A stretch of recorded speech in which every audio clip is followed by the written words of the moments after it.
বহুদিন আগের কথা, কত বছর আমরা জানি না।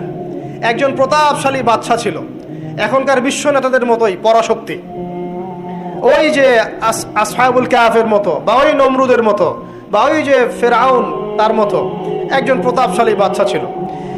তার অধীনে একজন বড় জাদুকর ছিল। কি ছিল? আচ্ছা, মজা আছে, ভালো করে বোঝেন। একটা বড় জাদুকর ছিল। এখনো কিন্তু বহু কান্ট্রি এই জাদুবিদ্যার চর্চা করে, আপনারা জানেন না। ভিতরে ভিতরে জাদুবিদ্যার চর্চা এখনো চলছে।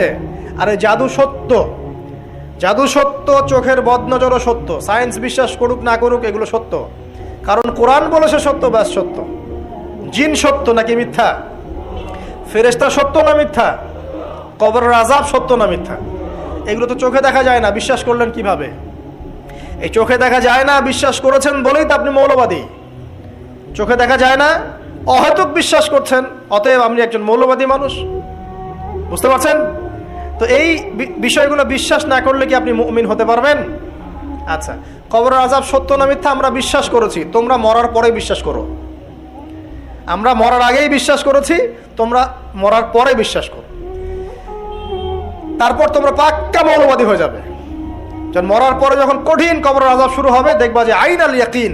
ইয়াকিন কয়েক প্রকার হয়। একটা হচ্ছে আপনার আইন আল ইয়াকিন, হাক্কুল ইয়াকিন, এরকম কথা আছে কোরআনে। মানে আইন আল ইয়াকিন মানে যে চোখে দেখলাম এবার বিশ্বাস করলাম। রব্বানা আবসারনা ওয়া সামি'না ফারজি'না না'মাল সালিহান ইন্না মুকিনুন। আছে না সূরা আলিফ লাম মিম সিজদা? হাফেজে কোরআন যারা আছেন, আল্লাহর সামনে জাহান্নামীরা বলবে, রব্বানা, হে আমাদের রব, আবসারনা, এই যে দেখলাম, তোমার আযাব দেখেছি আমরা, এখন পরকালের কথা। ওয়া সামি'না, এই যে শুনতে পাচ্ছি এখন আযাব, ফারজি'না, আমাদেরকে ফিরিয়ে দিন। কোথায় ফিরিয়ে দিবে? দুনিয়ায়। না'মাল সালিহান, আমরা সৎ কাজ করব, ইন্না মুকিনুন, আমাদের ইয়াকিন হয়ে গেছে এখন। তার মানে সবাই বিশ্বাস করবে একদিন না একদিন, তাই তো? এই ঈসা ইবনে মারইয়ামকে যে মানুষ বলছে ক্রুসিফাইড, তাকে ক্রুসিফাইড করা হয়েছে, তিনি মারা গেছেন, নাউজুবিল্লাহ, বলা হচ্ছে না? আচ্ছা, ঈসা ইবনে মারইয়াম যখন নেমে আসবেন সবাই বিশ্বাস করবে না? সূরা মাইদায় এই জন্যই বলা হচ্ছে যে ঈসা ইবনে মারইয়ামকে যখন পাঠানো হবে, একজন আহলে কিতাব বাকি থাকবে না যে তার প্রতি ঈমান নিয়ে আনবে না। এমন একজন মানুষ তখন খুঁজে পাওয়া যাবে না যে তার প্রতি ঈমান আনবে না আহলে কিতাবদের মধ্যে। ঈসা ইবনে মারইয়ামকে ক্রুসিফিকশন করা হয় নাই। ঈসা ইবনে মারইয়ামকে আল্লাহ রাব্বুল আলামিন তার কাছে উঠিয়ে নিয়েছেন। আর যে আল্লাহ পুরো মহাবিশ্ব চালাতে পারেন, সে একজন মানুষকে উঠাতেই পারেন। এটার এমন কি বিষয় যে আল্লাহ রাব্বুল আলামিন আপনার দেহের মধ্যে রূহ রেখে দিয়েছেন, যার হুকুমে বের হয়ে চলে যাবে, সে আল্লাহ রাব্বুল আলামিন রাসূল সাল্লাল্লাহু আলাইহি ওয়াসাল্লামকে মেরাজে উঠিয়েও নিতে পারেন। সিম্পল। এটা অবিশ্বাস করার কি আছে? আসুন সামনে যাই। এখানে যে বিষয়টা, যে বহুদিন আগে এরকম প্রতাপশালী বাদশার অধীনে একজন জাদুকর ছিল।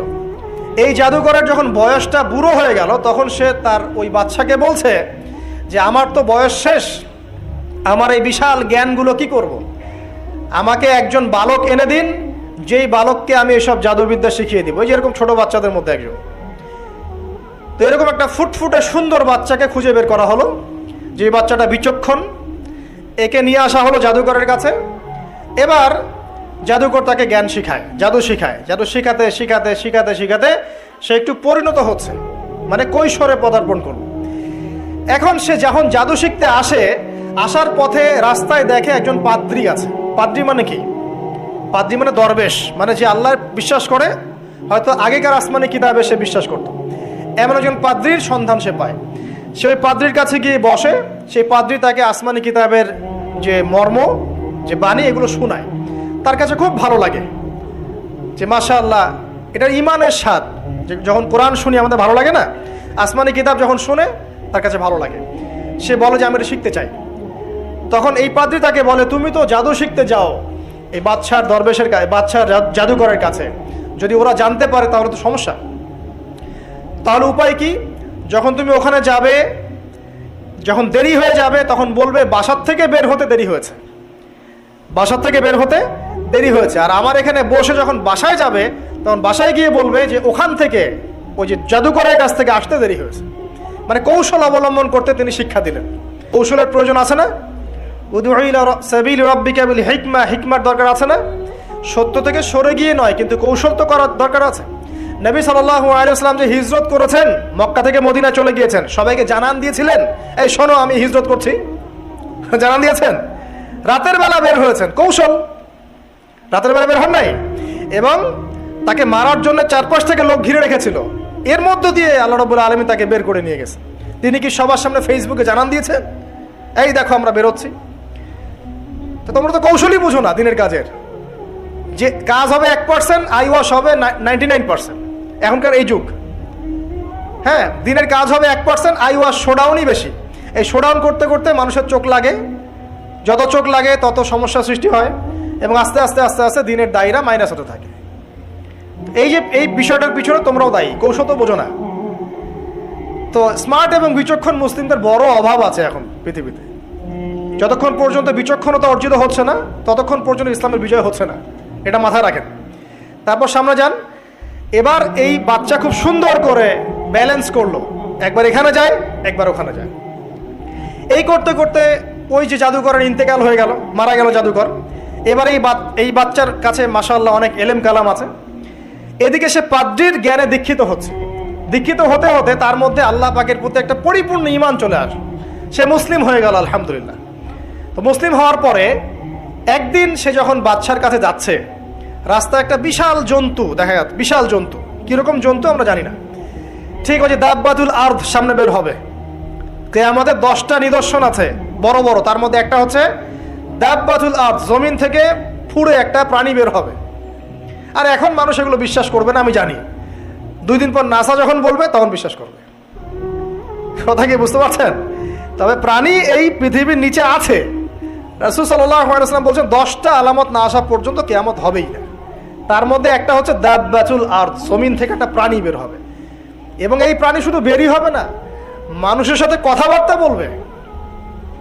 এবার মানুষের সাথে কথা বলবে প্রাণী। বিশ্বাস করছেন? এখন বিশ্বাস করছেন না জানি, কিন্তু প্রাণী মানুষের সাথে কথা বলবে। আল্লাহ পাক বলাতে পারেন না? পারেন।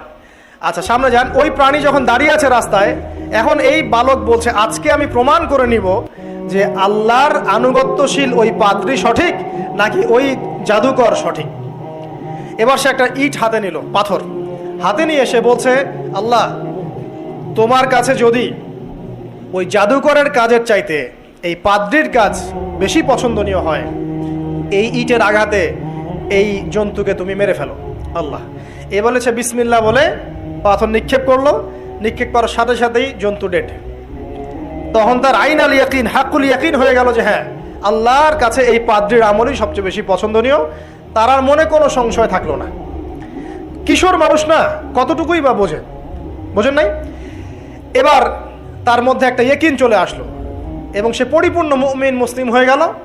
এবার যখন সে রাজ দরবারে যায়, তার কাছে পেশেন্ট আসে, মানে একজন মানুষ এসেছে, সে বলছে যে আমার চোখে সমস্যা। সে চোখে হাত দেয়, হাত দিয়ে বলে যে আপনি আল্লাহর প্রতি ঈমান নিয়ে আসেন, আমি আল্লাহর কাছে দোয়া করব, চোখ ভালো হয়ে যাবে। এভাবে পেশেন্ট আসে, সে বলে আল্লাহর প্রতি ঈমান নিয়ে আসেন, আমি দোয়া করব, ভালো হয়ে যাবে। এভাবে আস্তে আস্তে তার নাম এবং খ্যাতি ছড়িয়ে পড়তে লাগলো। যেই তার কাছে আসে সে বলে আগে মুসলিম হন, ইমানদার হন, আল্লাহর প্রতি বিশ্বাস করেন, আমি দোয়া করব, ভালো হয়ে যাবেন। চোখ অন্ধ ভালো হয়ে যাচ্ছে, কুষ্ঠরোগী ভালো হয়ে যাচ্ছে, হ্যাঁ প্যারালাইজড রোগী ভালো হয়ে যাচ্ছে, আলহামদুলিল্লাহ। নবী ঈসা আলাইহিস সালাম এমনটা করেছিলেন না? আল্লাহ পাক চাইলে করতে পারেন। একদিন ওই রাজ দরবারের একজন মন্ত্রী আসছে, এবার ওই রাজার একজন এমপি সাহেব, তার চোখে সমস্যা, সে আসছে, এসে বলছে যে আমার এই চোখের সমস্যা, আমার চোখটাকে ভালো করার দরকার, তোমার কাছে কোনো ওষুধ আছে নাকি? সে বলছে যে আপনি আল্লাহর প্রতি ঈমান নিয়ে আসেন, আমি আল্লাহর কাছে দোয়া করব, আপনি ভালো হয়ে যাবেন। এবার সে আলহামদুলিল্লাহ ঈমান নিয়ে আনলো এবং সে ভালো হয়ে গেল। এই ভালো হয়ে যাওয়ার পরের দিন যখন সে আবার ওই পার্লামেন্টে গিয়েছে আর কি, ওদের তৎকালীন রাজদরবারে, এবার রাজা ওকে দেখে বলছে যে তোমার তো চোখ অন্ধ ছিল, কিভাবে শেফা লাভ করলে? তো সে বলে না কিভাবে শেফা লাভ করলো, সে বলতে চাচ্ছে না, কারণ সে আজ করছে যে বললে সমস্যা হবে। এক পর্যায়ে তাকে খুবই পিটুনি দেওয়া হচ্ছে, রিমান্ডে নিয়ে গিয়ে কঠিন মাইট দেওয়া হচ্ছে। এক পর্যায়ে সে মারের যন্ত্রণা সহ্য করতে না পারে বলে ফেললো যে ওই বাচ্চা, তার কাছে গিয়ে আমি আরোগ্য লাভ করেছি এবং সে আমাকে বলেছে যে তার রবের প্রতি ঈমান নিয়ে আসতে, তাহলে আমি শেফা লাভ করব। এই বাচ্চা এখন বলছে ফেরাউনের মতো যে আয়না রব্বুকুমুল আ'লা, আমি তো তোমাদের রব। নমরুদের মতো আমি তো তোমাদের রব। আমি তো জানি না যে আমি ছাড়া তোমাদের কোনো ইলাহ আছে? এবার এই লোকটাকে হত্যা করা হলো, এই এমপি সাহেবকে হত্যা করা হলো, বিকজ সে ঈমান নিয়ে আসে। এবার সেই বালককে ডেকে আনা হচ্ছে, বলা হচ্ছে বলো তুমি নাকি তোমার রবের নাম দিয়ে মানুষের ট্রিটমেন্ট করা শুরু করেছো। তখন সেই বালক বলছে হ্যাঁ, আমি এক আল্লাহর প্রতি বিশ্বাস করি এবং তার রাসূলের প্রতি বিশ্বাস করি, তার প্রেরিত আসমানি কিতাবে বিশ্বাস করি। এখন রাজা বলছে আমি ছাড়া তোমাদের কোনো ইলাহ আছে আমি তো জানি না। এই সৈন্যবাহিনী শোনো, এই বালককে ধরো, ধরে নিয়ে গিয়ে উঁচু পাহাড়ে নিয়ে যাও, ওখান থেকে ফেলে দাও। কথা বুঝতে পারছেন? এবার তাকে নিয়ে যাওয়া হলো, ক্রস ফায়ার দেওয়া হবে, এবার উপরে নেওয়া হয়েছে, একদম পাহাড়ের উপরে। এবার ওই বালক উপরে উঠে একটা দোয়া করছে, এই দোয়াটা সবাই শিখে নেন। ওই বালক উপরে উঠে দোয়া করছে আল্লাহুম্মা কফিনিহিম বিমা শি'তা, আল্লাহুম্মা কফিনিহিম বিমা শি'তা, আল্লাহুম্মা কফিনিহিম বিমা শি'তা। পাহাড় থরথর করে কাঁপা শুরু করলো এবং ওই সৈন্যবাহিনী পাহাড় থেকে পড়ে গেল, বালকের কিচ্ছু হলো না। আমি কিন্তু বানোয়াট কোনো গল্প বলছি না, এটা কোরআন থেকে বলছি এবং এটা তাফসীর। আপনি যে কোনো তাফসীর পড়েন, মারিফুল কোরআন, তাফসীর ইবনে কাসির, জালালাইন পড়ে দেখেন, জাস্ট পড়ে দেখেন আমার সাথে ডিবেট করার আগে। এবার সে বালক হেঁটে হেঁটে চলে আসলো রাজদরবারে। আবার কি ব্যাপার, তুমি মরো নাই? না, আল্লাহ আমাকে বাঁচিয়েছেন, আমার রব আমাকে বাঁচিয়েছেন। আবার পাঠানো হচ্ছে আরেক দল সেনাবাহিনীকে নিয়ে, যাও এবার ওকে সমুদ্রে নিয়ে যাও, সমুদ্রের মাছ সমুদ্রে ডুবিয়ে দিবে একদম। আবার সে ওখানে গিয়ে বলল আল্লাহুম্মা কফিনিহিম বিমা শি'তা, হে আল্লাহ, অর্থ হচ্ছে হে আল্লাহ আমার বিপক্ষে যারা আছে আপনি যা দিয়ে ইচ্ছা ওদের বিরুদ্ধে আমাকে সাহায্য করেন। অর্থটা হচ্ছে এমন, আল্লাহুম্মা কফিনিহিম বিমা শি'তা, আল্লাহ আপনি আমার জন্য যথেষ্ট হয়ে যান, ওদের বিরুদ্ধে আমার জন্য যথেষ্ট হয়ে যান, যা ইচ্ছা তাই দিয়ে আপনি হেদায়েত করুন, মানে আমাকে হেফাজত করুন। ঠিক আছে, আল্লাহুম্মা কফিনিহিম বিমা শি'তা, ছোট্ট দোয়া। এবার ওই সমুদ্র উত্তাল হওয়া শুরু করলো এবং ওরা জাহাজ থেকে পড়ে গেল। এই বাচ্চা সেফলি আবার চলে আসলো রাজদরবারে, বিশ্বাস করছেন না? চলে আসলো। এবার আসার পরে বলছে শোনেন, আমাকে এভাবে মারতে পারবেন না, আমাকে এইভাবে মারা যাবে না, আমি আপনাদেরকে বলে দিচ্ছি কিভাবে আপনি আমাকে মারতে পারবেন। তো বাচ্চা বলছে কিভাবে মারতে পারবো বলো। তখন সেই বাচ্চাটা বলছে যে আপনি সমস্ত এলাকার মানুষকে এক জায়গায় জড়ো করবেন, মানে পুরো নেশনের যত মানুষ সবাইকে একটা মাঠে নিয়ে আসবেন, মাঠের মাঝখানে একটা গাছ রোপণ করবেন বা একটা কিছু স্তম্ভ নির্মাণ করবেন, সেখানে আমাকে বেঁধে ফেলবেন। বেঁধে ফেলার পরে আমার এই ধনুক থেকে একটা তীর বের করবেন, তীর বের করে আপনি নিজ হাতে এই তীরটাকে নিশানা দিবেন, দিয়ে বলবেন বিসমিল্লাহ আল্লাহর নামে, বিসমিল্লাহ আল্লাহর নামে, বিসমিল্লাহি রব্বি হাযাল গোলাম বলে ছুড়বেন। অর্থ হচ্ছে আমি এই রবের, আমি এই বাচ্চার রব, আমি এই বাচ্চার রব আল্লাহর নামে তীর ছুড়লাম, এটা বলে তীরটা নিক্ষেপ করবেন, তাহলে আমি মরবো, তার আগে মরবো না। কথা কি বুঝতে পারছি?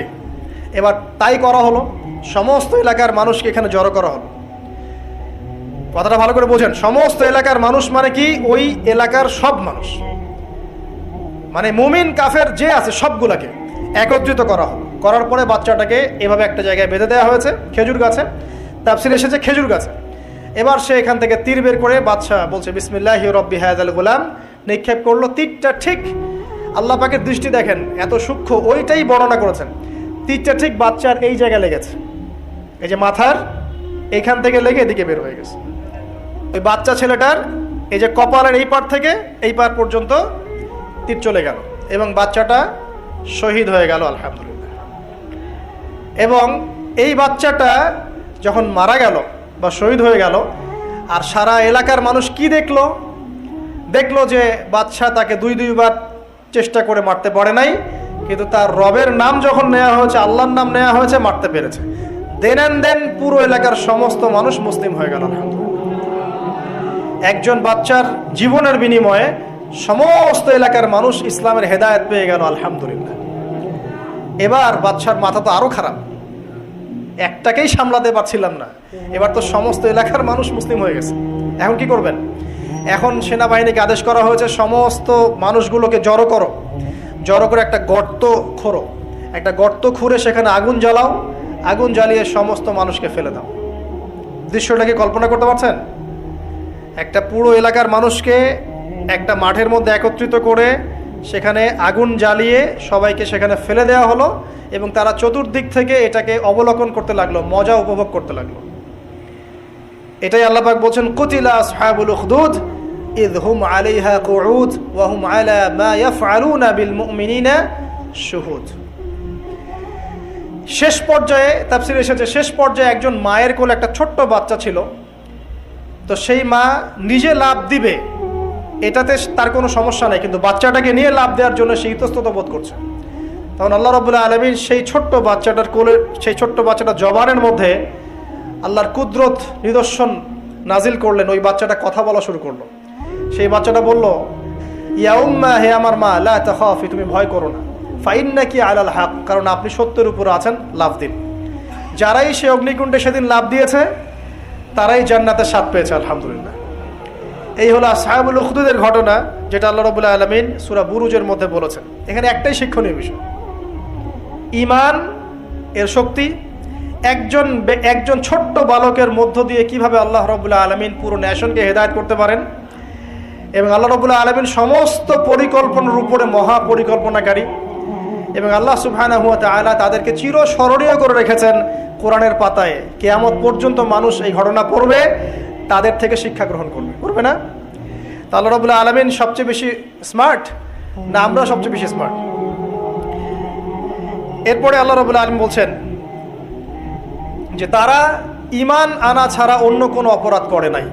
এই মুমিন যারা ছিল, আগুনে লাফ দিয়েছে, এদের কি কোনো অপরাধ ছিল? এদের কোনো অপরাধ ছিল? কি অপরাধ ছিল? তারা শুধুমাত্র কি ছিল? মুমিন ছিল। ঈমান আনার ফলে তাদের এই পরিণতি হয়েছে। তাদেরকে অগ্নিকুণ্ডে লাফ দিতে তারা বাধ্য হয়েছে। যারা দিয়েছে তারা কি জান্নাতি না জাহান্নামী? জান্নাতি। ওই যে বালক যে একা দৃষ্টান্ত স্থাপন করে গেল এবং পুরো নেশনকে হেদায়েত দিয়ে গেল, এই বালক সফল না ব্যর্থ? আল্লাহ রাব্বুল আলামিন যদি চান তাহলে এরকম একজন দুইজন মানুষকে দিয়েও পুরো নেশনকে হেদায়েত করাতে পারেন। এবং যেটা হয়ে গেছে আগে সেটা এই যুগেও সম্ভব না? শুধু সম্ভবই না, বরং আপনাদের চোখের সামনে এটা হয়েছেও, কিন্তু আপনারা সেটা বুঝতে পারেন নাই। আপনাদের চোখের সামনে যুগের পর যুগ এমন ঘটনা ঘটেছেও, কিন্তু আপনারা হয়তো বুঝতে পারেন নাই, ধরতে পারেন নাই। আল্লাহ রাব্বুল আলামিন এমন মানুষদেরকে দিয়ে পুরো নেশনকে হেদায়েত করেন। কিছু মানুষকে আল্লাহ পাক পরীক্ষায় ফেলেন, তাদের মধ্য দিয়ে আল্লাহ পুরো নেশনকে হেদায়েত করতে পারেন, আলহামদুলিল্লাহ। আসহাবুল উখদুদের এই বাচ্চার মধ্যে আমাদের সবার জন্য নিদর্শন আছে। আল্লাহ পাক আমাদের সবাইকে প্রকৃত ঈমানদার হওয়ার তৌফিক দান করুন, বেশি বেশি আমলে সালেহ করার তৌফিক দান করুন, ঈমানের উপর দৃঢ় থাকার তৌফিক এনায়েত করুন, এবং দৃষ্টান্ত স্থাপন করার তৌফিক দান করুন, এবং যে কোনো রকম দৃশ্য অদৃশ্যের বিপদ আপদ বালা মুসিবতের বিপক্ষে আল্লাহ পাকই যেন যথেষ্ট হয়ে যান, আমিন।